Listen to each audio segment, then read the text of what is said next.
Kia ora everybody, Chris Farhi here from the Bayleys Insights team. Sitting down today with Nick Hawken from our rural team to have a chat about our latest horticulture market update. Kia ora, Nick. G'day Chris, how's it going? Yeah, good. How are you? Yeah, good. Yeah, awesome. Really good. So, let's talk about this report. So, in terms of the horticulture market, and specifically horticulture properties, three big themes have stuck out in our latest update. And these are strong return from crops, I guess adding confidence to the market.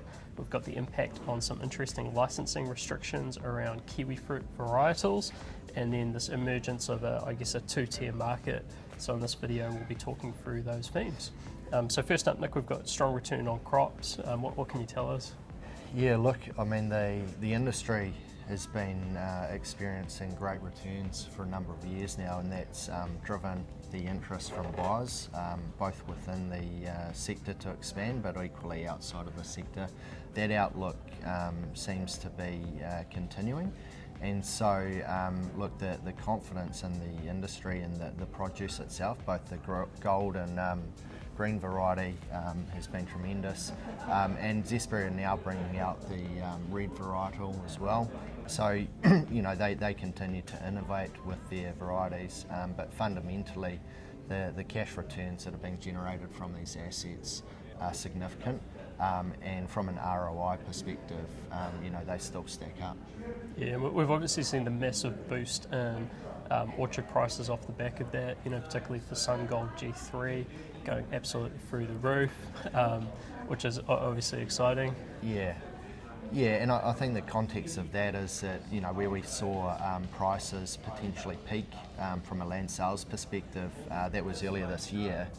And there's probably a lot of uncertainty as to what was going to happen with the G3 Sun Gold license that was being tendered in sort of that April period. So I think there's probably a little bit of nervousness, or people wanting to secure, you know, land without the necessity of getting into the tender cycle as well, potentially.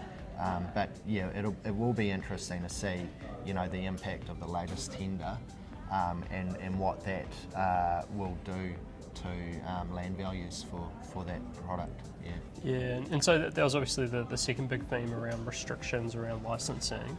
And so this was, I guess, kiwi fruit, right? But primarily Sun Gold G3 where the issue was most acute.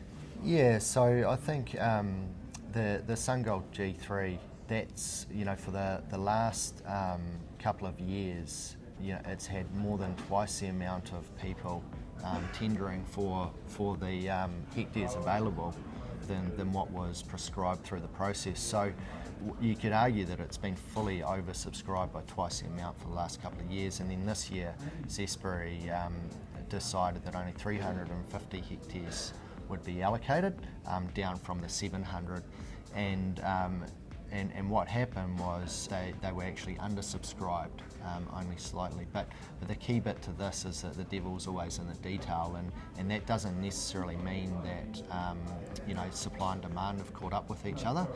Because what happened is Zespri also made a number of other changes around, you know, the maximum amount of hectares that you could purchase. They reduced that to about 10 hectares, I believe, and some other changes that really influence that ability for people to secure a license. So look, they're managing their whole supply chain, right from the production end through to their markets, and that's it looks like they've probably got it right this year. And the prices have been astonishing, really, for the tenders.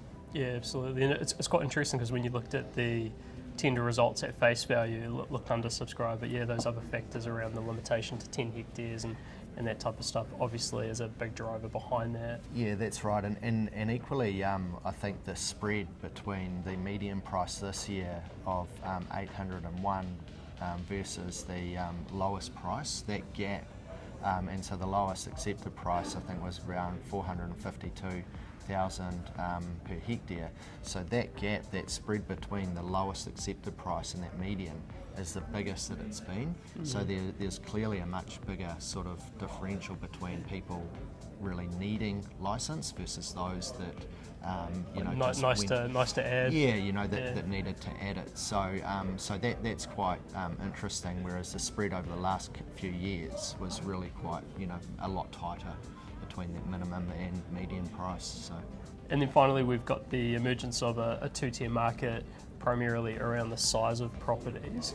How's that sort of going through the market at the moment?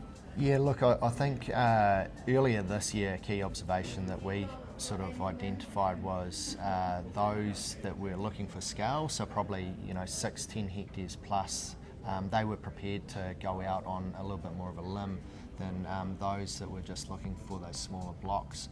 And I guess what occurred is that you could start to see, I guess, a little bit of differential occurring between that larger scaled acquisition price for kiwifruit assets versus the lower ones.